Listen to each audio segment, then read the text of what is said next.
प्रस्तुत है आकाशवाणी और विज्ञान प्रसार के संयुक्त प्रयास से तैयार आर्टिफिशियल इंटेलिजेंस के विविध आयामों पर आधारित विज्ञान धारावाहिक आने वाला कल की 35वीं कड़ी। आज की कड़ी में आप सुनेंगे कृत्रिम बुद्धिमत्ता आधारित इस श्रृंखला पर एक परिचर्चा। भाग ले रहे हैं डॉक्टर नकुल पराशर, निदेशक विज्ञान प्रसार, डॉक्टर बीरेंद्र त्यागी, वरिष्ठ वैज्ञानिक विज्ञान प्रसार। परिचर्चा का संचालन कर रही हैं विनीता ठाकुर।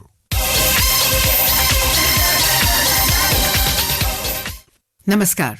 आने वाला कल एक बहुत ही पॉपुलर धारावाहिक जो विज्ञान प्रसार की ओर से आप तक पहुंचा, इस पर हम बहुत सारी बातें आपकी जाने हम लोगों ने, और आप लोगों ने हमें बहुत सारे अच्छे फीडबैक भी दिए। और आज एक ऐसा वक्त आ गया है कि हम आपके कुछ क्वेरीज को और आपकी जो क्यूरियोसिटी और साइंस है क्या, बिल्कुल आपकी जो जानकारी की जिज्ञासा की जो बातें हैं और जिसका समाधान है वो विज्ञान करता है। तो आने वाला कल कार्यक्रम के तहत बहुत सारी बातें आपको जानने को मिली, और इस बार जो ये धारावाहिक है उसका विषय भी बहुत ही दिलचस्प रहा, यानी कि आर्टिफिशियल इंटेलिजेंस पे।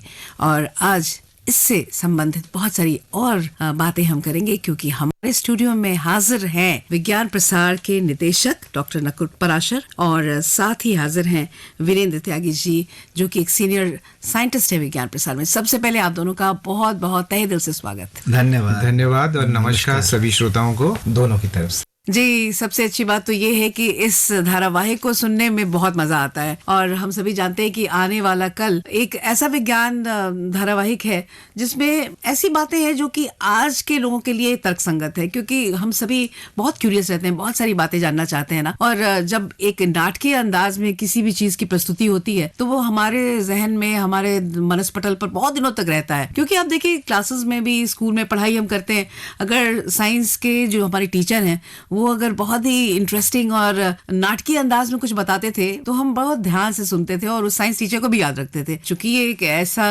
विषय है जिसे बहुत ज्यादा लिबर्टी नहीं ली जा सकती, लेकिन इस धारावाहिक के जरिए बहुत लोगों ने बहुत सारी बातें जानी।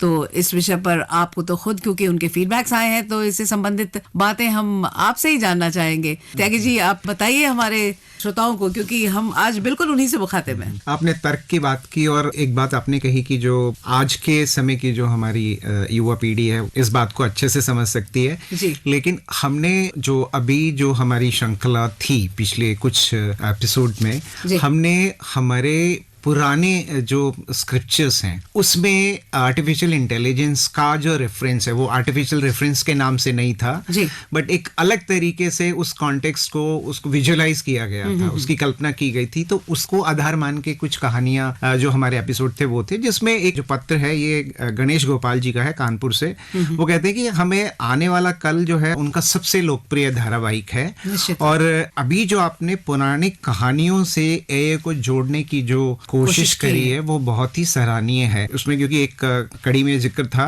लंकनी का, कि जब हनुमान जी लंका में गए थे तो उनको रोक लिया गया था।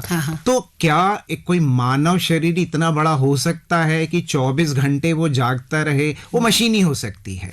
तो यानी कि हमारे पुरानी किताबों में भी वैसी कल्पना की गई है कि एक ऐसी मशीन जो एक उसका एक ऊर्जा का स्रोत हो जिसपे वो चलती रहे 24 घंटे, मतलब काम करती रहे, और एक तिनका भी हिले तो वो रिएक्ट करती है और किसी भी अनऑथराइज्ड आदमी को जाने नहीं देती। जो हम आजकल हम बात करते हैं कि क्या सेंसर लगा होता है, सेंसर लगा है, चिप्स लगा है।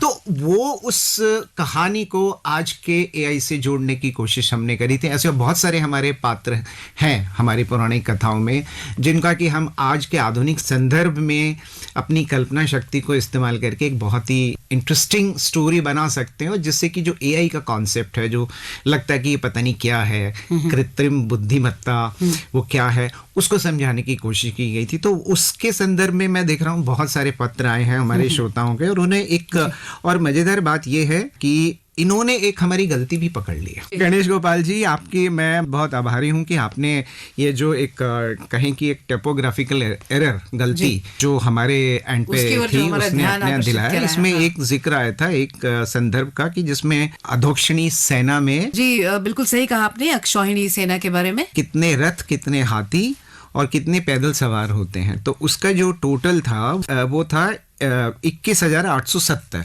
ये गणना है, और हमने शायद 2,87,000 कुछ करके बता दिया। मैं माफ़ी चाहूँगा कि ये गलती शायद हमारी तरफ से हुई और आपने उसको ठीक किया, उसके लिए हम सब आपके आभारी हैं। जाहिर है ऐसे धारावाहिक एक ऐसा व्यक्ति ही पसंद कर सकता है जिसमें पूरी दिलचस्पी, पूरा इंटरेस्ट और एक प्रबुद्ध होने का उन्होंने एक बहुत ही अच्छा सा नमूना पेश किया।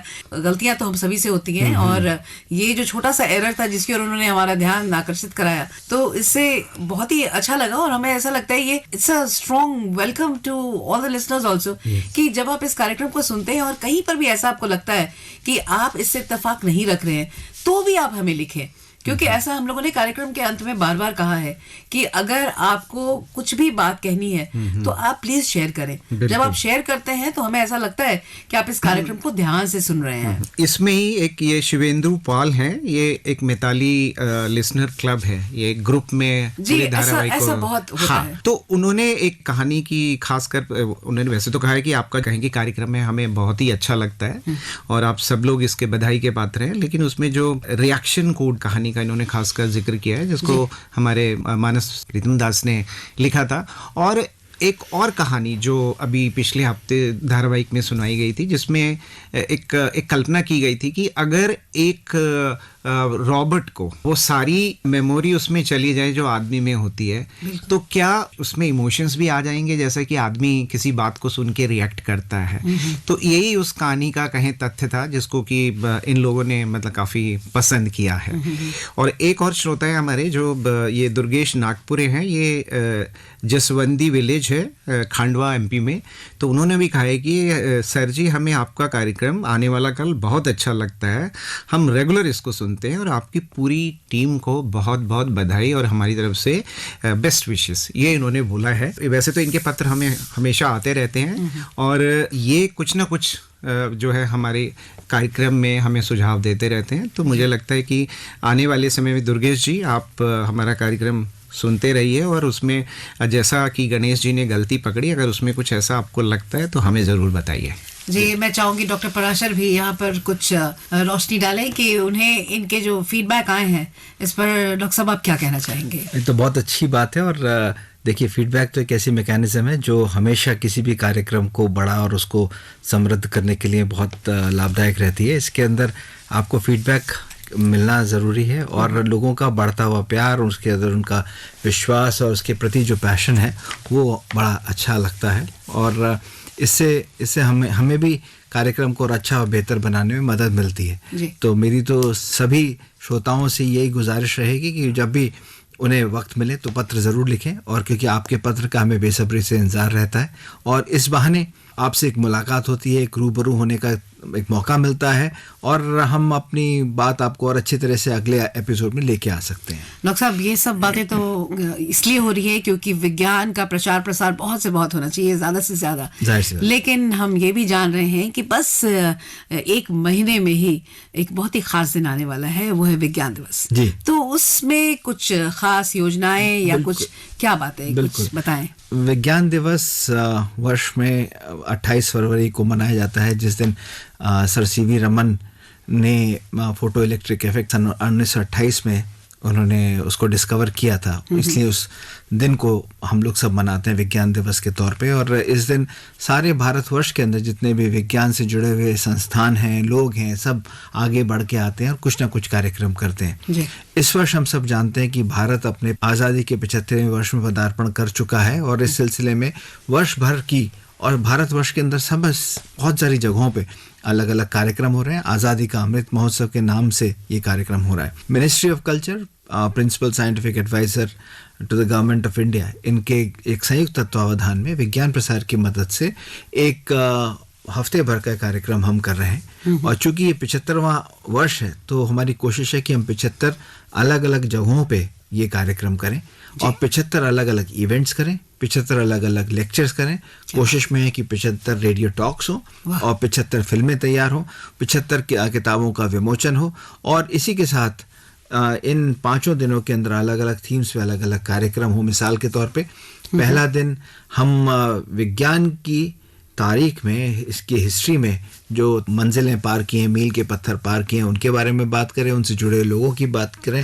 साथ में हम विज्ञान और प्रौद्योगिकी का देश के अंदर क्या क्या हुआ, क्या क्या माइलस्टोन्स थे, उनके बारे में बात हो। तीसरे दिन हमारी कोशिश होगी कि हम अपने स्वदेशी पारंपरिक इन्वेंशंस एंड इनोवेशंस की बात करें। चौथे दिन थोड़ा सा रोचक रखा है, उस दिन विज्ञान के लिटरेचर फेस्टिवल के तौर पे उस दिन को मनाने की कोशिश करेंगे, जिसमें जगह जगह पे विज्ञान के कवि सम्मेलन होंगे, छोटी छोटी नाटिकाएं होंगी और साथ में तमाम बहुत सारे कॉम्पिटिशन्स होंगे। बात यहाँ ख़त्म नहीं होती है, क्योंकि 5वां दिन और भी रोचक है, जब हम बात करेंगे अपने आने वाले उन 25 वर्षों की, जब हम मना रहे होंगे अपने देश की आज़ादी के 100 वर्ष। तो इस तरह से इस पूरे कार्यक्रम को हमने नाम दिया है विज्ञान सर्वत्र पूज्यते, जिसे संस्कृत में कहते हैं कि विज्ञान सब जगह पूजा जाता है। क्या बात है, बहुत खूब। और हमारी उत्सुकता और बढ़ गई है भाई, इंतजार है। और इसमें खास बात यह है कि ये सभी जो कार्यक्रम है वो उस जगह की क्षेत्रीय भाषाओं में जितना हो सकेगा किए जाएंगे, जिससे कि जो विज्ञान से को समझते हैं या उतना विज्ञान उन्होंने शायद नहीं पढ़ा, वो भी अपने आप को इस विज्ञान से जुड़ा हुआ पाएं। जो डॉक्टर साहब ने बताया कि विज्ञान जो है हर जगह पूजा जाता है, क्योंकि कई चीज़ हम ऐसा इस्तेमाल कर रहे हैं लेकिन कभी हमने सोचा नहीं कि ये विज्ञान की देन है। तो वो एक कहें कि हमें समझने का मौका मिलेगा कि सब जगह विज्ञान है, हर चीज़ में विज्ञान है और हर जगह जो है वो पूजा जाता है। तो अगर वो क्षेत्रीय भाषाओं में होगा तो उसका जो कहें कि सामाजिक प्रभाव है, उसका जो कहें कि आपसी जो संबंध है विज्ञान का और समाज का, वो ज़्यादा समझ में आएगा और दिखने लगेगा। अरे बिल्कुल, क्योंकि जैसे कहते हैं ना कि प्रयोग करते हैं छोटे छोटे बच्चे भी, तो स्टैटिक इलेक्ट्रिसिटी वगैरह का कभी वो उनके क्लास में ही हम बैठे होते थे। मुझे याद है जब हम लोग बहुत छोटे थे तब भी स्केल को बहुत ज्यादा अपने बाल में या स्वेटर पे, गुब्बारे को कपड़े पे रगड़ के दीवार पे चिपकाना। उसके बाद फिर छोटे छोटे टुकड़े कागज के करके उस पे वो कैसे वो उसको कैच करता था, ये सब इतना एक्साइटिंग हुआ करता था। और आपने जैसा कि कहा कि आप उसी लैंग्वेज में करेंगे, और लैंग्वेज हमसे कितना क्लोज होता है और किसी भी आदमी के लिए समझने में कोई परेशानी नहीं होगी। जरूरी नहीं है कि आप हिंदी जानते हो, अंग्रेजी जानते हो और कुछ बेसिक लैंग्वेजेस। बहुत ही रोचक उदाहरण देता हूँ, जो अभी डॉक्टर साहब ने बताया, जो लिटरेचर फेस्टिवल की बात है जिसमें कवि सम्मेलन की बात है, कि हमारी जो कहावतें और लोकोक्तियां हैं उसमें इतना गहरा विज्ञान है। मुझे लगता है कि वो कब वो बनी थी और उस वक्त तक वो विज्ञान जो है उनको पता था। जैसे मगरमच्छ के आंसू, आपने बड़ा सुना होगा कि बड़ा दिखावटी कोई आदमी आपको इस बहुत सोशल कॉन्टेस्ट में हम इसको इस्तेमाल करते हैं, मगरमच्छ के आंसू, मगरमच्छ के आंसू। तो ये मगरमच्छ के आंसू मतलब इसका मतलब ये है कि वो चीज असली नहीं है। और ये बात सही है कि मगरमच्छ का जो साइंस है इसके पीछे वो ये कि मगरमच्छ का जो जबड़ा है, ऊपर वाला जबड़ा, वो उसके जो स्कल है यानी जो खोपड़ी है उसके साथ नहीं जुड़ा होता। यानी उसे जितना भी खोल सकता है, जैसे सांप का होता है। तो क्या होता है कि वो अपने से बड़ा जानवर जो है वो निगल सकता है, अपने मुंह से बड़ा। तो जब वो निगलता है उसके मसल्स पे जो है कुछ प्रेशर पड़ता है, तो कुछ ग्लैंड्स है उसमें से पानी गिरता है, पानी निकलता है। बट वो आंसू नहीं होता, आंसू नहीं है, कुछ कहीं पर बिल्कुल। तो मैं उस कवि या उस लेखक आभारी हूँ जिसने ये पूरी प्रक्रिया देखी होगी और उसके बाद ये कहावत घड़ी। और आज हम देखते हैं वो ऐसी रच बस गई है कि किसी आदमी के लिए, कोई जो हमारे साथ इमोशनली खिलवाड़ कर रहा है, हमें धोखा दे रहा है, हम उसके लिए इस्तेमाल करते हैं। विज्ञान लिटरेचर में मुझे लगता है कि जब इस तरह की चीजें सामने आएंगी, जो हमारा फोक साइंस है वो भी निकल के आएगा। तो मुझे लगता है बहुत साइंस जो है एक आनंद देने वाला जो है, जो फेस्टिवल की हम बात करते हैं, वो जो उसका मूल भावना है वो उभर के आएगी। बिल्कुल आएगी। और अब मुझे ऐसा लगता है कि हम इस डिस्कशन के, इस परिचर्चा के दूसरे पड़ाव पे आ गए। मतलब कि आपको पता है कि इस कार्यक्रम में हम सभी इसलिए भी बहुत ज़्यादा उत्सुक रहते हैं और ये हमारे लिसनर्स भी बहुत ज़्यादा अटैच्ड है, क्योंकि उन्हें अपने कुछ सवाल के जवाब उन्होंने दिए होते हैं, तो जिसके लिए उनका नाम, अगर आप इस वक्त विनर्स के नाम हमें बता दें तो उनका इंतजार भी। मैं कहूँगा कि हमारे निदेशक महोदय ये नाम अनाउंस कर सकते हैं। प्लीज आप। बिल्कुल बिल्कुल, मेरे लिए सौभाग्य की बात है कि उन सब विजेताओं के नाम बता सकूं। गणेश गोपाल वाजपेयी कानपुर में ग्राम कदारा से, और दूसरे जो विनर हैं उनका नाम है प्रदीप गौतम सुमन, ये हैं उपवन नगर अंदा रीवा मध्य प्रदेश से। और सुधा बराल मस्जिद मोड़ दिल्ली से, विमला वर्मा बीसलपुर पीलीभीत उत्तर प्रदेश से, और सैयद नबी उल्लाह नालबाड़ी असम से, दुर्गेश नागनपुरे ग्राम जसवाड़ी खंडवा मध्य प्रदेश से, और मिताली फ्रेशर्स क्लब मुर्शिदाबाद बंगाल से, और जिनका नाम सामने है उनका नाम है शिवेंदु। तो आप सभी विजेताओं को बहुत बहुत मुबारकबाद, और इस तरह से हमारी इन सारी तमाम प्रतियोगिताओं में भाग लेते रहिए और जीतते रहिए वो सब आकर्षक पुरस्कार जो आप, जिसके लिए आप हकदार हैं। बिल्कुल। और इसमें मैं एक बात और कहना चाहूँगा कि जो हमारा हिंदी का जो संस्करण है इस कड़ी का, वो केवल उत्तर भारत में ही नहीं, आप देखिए कि असम में भी है, सबसे हैदराबाद से भी हमारे पास पत्र आते रहते हैं, और बेंगलोर से भी जो है पत्र, जो हमारा इंग्लिश का जो वर्जन है वो सुना जाता है। तो पूरे देश में, अभी निदेशक साहब ने बताया था कि हमारा 19 भाषाओं में ये कार्यक्रम जो है पूरे देश में चल रहा है, और जो कि लगभग 121 ऑल इंडिया रेडियो के जो स्टेशंस हैं वहाँ से रिले होता है। कोशिश की गई है कि पूरे देश में लगभग जो 95% जो हमारी जनता है, हमारे लोग हैं, उन तक जो है इसका कवरेज जो है पहुँचे। जी, पहुंचता भी है, और विभिन्न भाषाओं में जो इसका प्रसारण होता है, बिल्कुल। तो वहाँ के लोग, जरूरी नहीं है, देखिए हम वैसे उन्होंने ये पत्र दिल्ली केंद्र को लिखा है।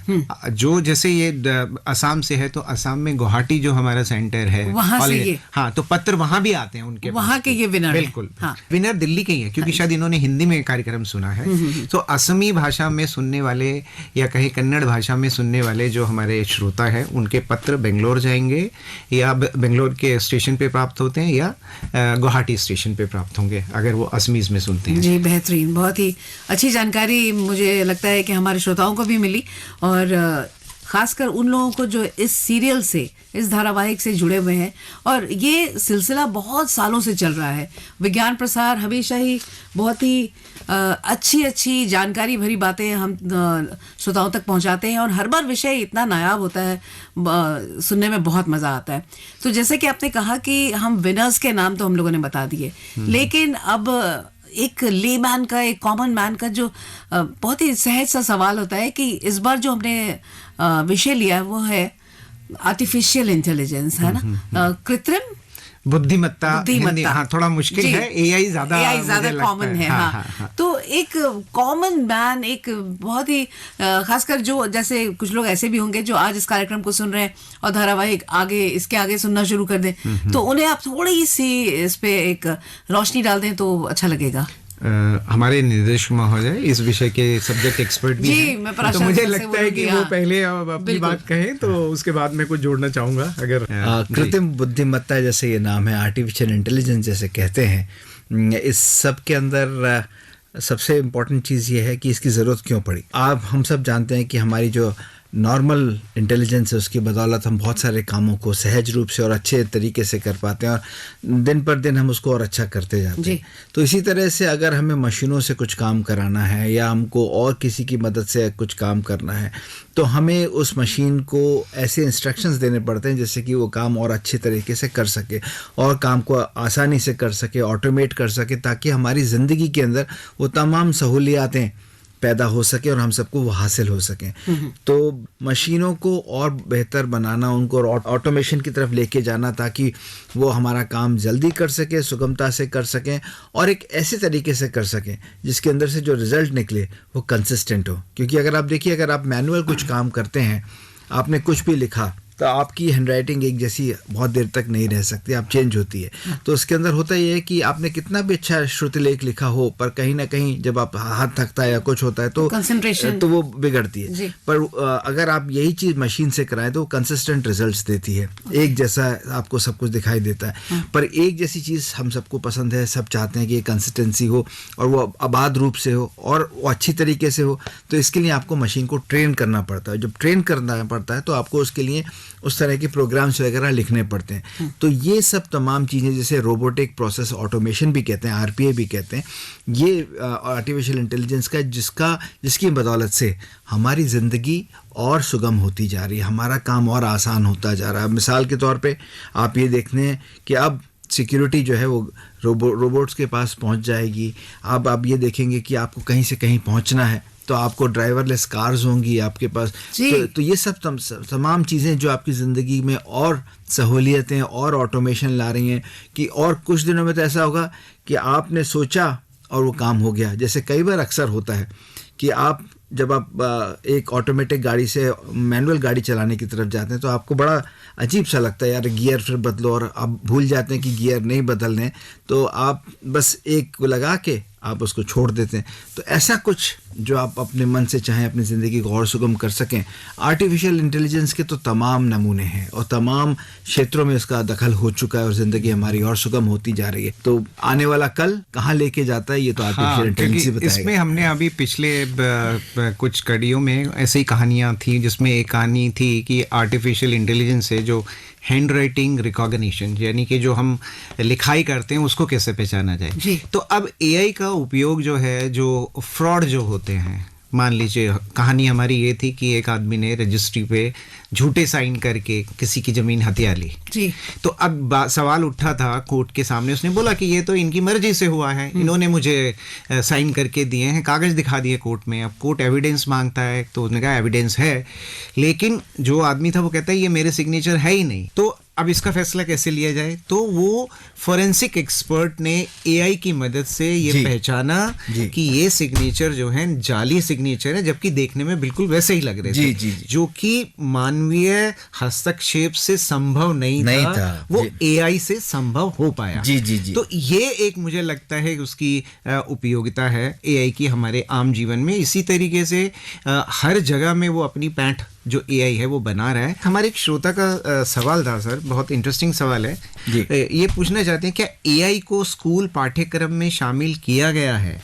ये सवाल का जवाब, क्योंकि जहाँ तक मुझे समझ है, कॉलेजेस में एआई एज ए सब्जेक्ट तो शुरू हुआ है इंजीनियरिंग कॉलेजेस में, लेकिन स्कूल में अभी हो चुका है और वो अभी बहुत सतही तौर पे है। और इसके अंदर खासकर कक्षा 11 और 12 के अंदर इसके अंदर प्रयास शुरू हो चुके हैं। जब हम प्रोग्रामिंग लैंग्वेजेस की बात देखते हैं तो उसके अंदर पाइथन को इन्वॉल्व किया गया है। उसके बारे में आर जो लैंग्वेज है, जो आर्टिफिशियल इंटेलिजेंस की लैंग्वेज है, उसको भी, उसके बारे में भी एक इंट्रोडक्टरी चैप्टर वगैरह इस्तेमाल हुआ है। और खासकर हमारे जितने भी स्टैटिस्टिकल तरीकों से हम जो डेटा साइंस की बात करते हैं, एल्गोस को इम्प्रूव करने की बात करते हैं, उन सब की बात अब उसके अंदर दिखाई देती है। हालांकि वो अभी बहुत सतही तौर पे है, एक बहुत इंट्रोडक्टरी तौर पे है, पर मुझे उम्मीद है कि जिस तरह से ये आर्टिफिशियल इंटेलिजेंस जिस तरह से आगे बढ़ रही है, उस तरह से ये वो दिन दूर नहीं जब पूरा का पूरा करिकुलम आर्टिफिशियल इंटेलिजेंस बेस्ड होगा, जिसके अंदर तमाम उनसे जुड़ी हुई चीज़ें होंगी, जैसे deep learning, machine learning, NLP वगैरह, ये सब उसके अंदर बात शुरू हो जाएगी। तो डॉक्टर साहब, मुझे यहाँ पे लगता है कि एआई मतलब एक सिर्फ लर्निंग और कोडिंग ही नहीं है। जी। इसमें इंजीनियरिंग का भी दखल है, इंफॉर्मेशन साइंस का भी दखल है। बिल्कुल। और ये मतलब एक बहुत सारी चीज़ों को मिला के, जैसे हमें कोई फाइनल अगर मशीन बनानी है या प्रोडक्ट बनाना है, या जैसे हम रोबोटिक्स आर्म्स की बात करते हैं, तो प्रोग्रामिंग के अलावा हमें उसमें इंजीनियरिंग का भी दखल चाहिए, इलेक्ट्रॉनिक्स का भी अंडरस्टैंडिंग चाहिए। ये जो है समझ एक लेवल के बाद ही आता है। असल में मैं आपको बताऊं तो जीवन के हर क्षेत्र में जहाँ एआई का पदार्पण हो चुका है, जहाँ एआई है, उसके अंदर जो आपने कोडिंग की बात की, तो कोडिंग और जो उसकी जो कंप्यूटिंग वाली साइड है, उसमें तो सिर्फ आपको एक व्यक्ति चाहिए जो उसको जानता हो। बिल्कुल। जो इम्पोर्टेंट है वो ये कि वहाँ का जो डोमेन एक्सपर्ट है, हाँ। जैसे फॉर एग्जांपल अगर आप, जैसे आपने अभी राइटिंग की बात करी या कोर्ट केस की बात की और लीगल सिस्टम की बात करी, तो उसके अंदर एक लीगल पक्ष का एक व्यक्ति, विषय विशेषज्ञ का होना आवश्यक है, क्योंकि वही बताएगा डेटा साइंस के उस व्यक्ति को कि मशीन के अंदर उससे जुड़े हुए क्या क्या सवाल इकट्ठे डालें ताकि वो उससे रिलेटेड एप्लीकेशन को तैयार कर सके। जब तक डोमेन की नॉलेज नहीं होगी तब तक आप कैसे उससे जुड़े हुए अनुप्रयोग का आविष्कार कर पाएंगे। लिहाजा ये आवश्यक हो जाता है कि किसी भी जीवन के क्षेत्र से जुड़े हुए क्षेत्र में जिसमें आप एआई का लाभ लेना चाहते हैं, उसके लिए आपको एक प्रोग्रामिंग का व्यक्ति और साथ में एक डोमेन एक्सपर्ट लगा के उस मशीन को समझाने की जो इंस्ट्रक्शंस की आपको जो तालिका तैयार करनी है वो तभी संभव हो पाती है। तो इसलिए ये एक और 11 का जो हमारा कॉन्सेप्ट है, एक तरफ का कंप्यूटिंग और एक तरफ डोमेन एक्सपर्ट जब मिल के काम करते हैं तो उस क्षेत्र के अंदर जिस तरह का वो ऑटोमेशन चाहते हैं वो हासिल कर सकते हैं। मुझे लगता है कि हमारे बच्चे खासकर जो अभी तक स्कूल में हैं, तो उनको इस बारे में ज़्यादा चिंता करने की ज़रूरत नहीं है। कोडिंग जो है वो कभी भी सीख सकते हैं। बिल्कुल। सबसे इम्पोर्टेंस है कि वो उनको जो डोमेन एक्सपर्ट यानी कि जो वो सब्जेक्ट अभी पढ़ रहे हैं उसमें उनकी मास्टरी होनी चाहिए। करेक्ट। तो एआई का जो उपयोगिता है, जब एआई को सामने रख के, जैसे डॉक्टर साहब ने कहा 1 और 1 11 वाली बात, तो अपने आप ही रास्ते खुलते जाएंगे। तो मुझे लगता है स्कूल में सिर्फ जो है वो एक बहुत छोटा जो हिस्सा शामिल किया है वो इसी वजह से किया गया है कि पहले डोमेन एक्सपर्टीज हासिल करनी है जो हमारी बेसिक एजुकेशन से ही आएगी। तो मुझे लगता है कि हमारे बच्चे जो इस विषय बहुत में ही सहजता से कोडिंग और ये सब चीजों को उन लोगों ने आपके साथ किया और सीख भी गए बहुत बढ़िया से। लेकिन तो कोडिंग भी कब काम आएगी? जब आपको किसी जगह में उसकी जरूरत होगी और उस जरूरत के लिए जो सब्जेक्ट एरिया है उसकी अंडरस्टैंडिंग आपके पास होनी चाहिए। फिर तो कोडिंग किसी काम का है। तो कोडिंग की जो रूल है वो सेकेंडरी हो जाता है। पहले आपका बेसिक डोमेन का नॉलेज। जी। जो रोचकता है वो इस बात की है कि वो समझें कोई भी जीवन के किसी भी पहलू में उस चीज को बेटर करने के लिए, अगर मान लीजिए ए से बी जाने के लिए उनको इतना वक्त लगता है तो उसको कम करने के लिए और क्या रास्ता अपनाया जा सकता है, कौन सा मार्ग लिया जा सकता है, ऐसी तमाम चीज़ों की छोटे छोटे एग्जाम्पल्स को अगर वो प्रैक्टिस करें तो आर्टिफिशियल इंटेलिजेंस के बड़े अच्छे और ज़िंदगी में रोज आने वाले काम आने वाले चीज़ों को तैयार कर सकते हैं। और इस तरह से क्या होगा, उनका मस्तिष्क जो है उस दिशा में बढ़ेगा और एक बढ़िया डेटा साइंटिस्ट के तौर पे वो उभर के आएंगे। तो चलते चलते डॉक्टर साहब आप कुछ कहना चाहेंगे? बस मैं यही कहना चाहूँगा कि हमारा जो धारावाहिक है, जो कड़ियाँ हैं उनको ज़रूर सुनिए, क्योंकि और अभी जो कहानियों का जो सिलसिला है वो अभी जारी है। जो एआई आधारित जो कहानियाँ जिसमें हमारे समाज में एआई का जो रोल है वो उसकी क्या क्षमताएं या क्या कहें कि सीमाएं हो सकती हैं, वो सब कहानियों के जरिए जो है वो हमारे श्रोताओं को जानने का मौका मिलेगा आने वाली कड़ियों में। जी, तो डॉक्टर नकुल पराशर और डॉक्टर वीरेंद्र त्यागी, आपका यहाँ आने का स्टूडियो में और हमारे लिसनर्स से इतनी अच्छी बातें करने का बहुत बहुत धन्यवाद। शुक्रिया, बहुत बहुत शुक्रिया। धन्यवाद। नमस्कार। आने वाला कल। अभी आप आकाशवाणी और विज्ञान प्रसार के संयुक्त प्रयास से तैयार आर्टिफिशियल इंटेलिजेंस पर आधारित विज्ञान धारावाहिक आने वाला कल की 35वीं कड़ी सुन रहे थे। आज की कड़ी में आपने सुनी कृत्रिम बुद्धिमत्ता आधारित इस श्रृंखला पर एक परिचर्चा। भाग ले रहे थे डॉक्टर नकुल पराशर, निदेशक विज्ञान प्रसार, डॉक्टर वीरेंद्र त्यागी, वरिष्ठ वैज्ञानिक विज्ञान प्रसार। परिचर्चा का संचालन कर रही थी विनीता ठाकुर। कार्यक्रम से संबंधित आपके विचारों की हमें प्रतीक्षा रहेगी। हमारा पता है विज्ञान धारावाहिक आने वाला कल, विज्ञान प्रसार A50, institutional area, sector 62, Noida, pin code 201309। आप अपने विचार हमें ईमेल द्वारा भी भेज सकते हैं। हमारा ईमेल आईडी है radio@vigyanprasar.gov.in। श्रोताओं, हमें इंतजार रहेगा आपके पत्रों का। अपना पूरा नाम और पता अवश्य लिखें। धारावाहिक आने वाला कल की अगली कड़ी आप सुन सकेंगे अगले सप्ताह इसी दिन और इसी समय। नमस्कार।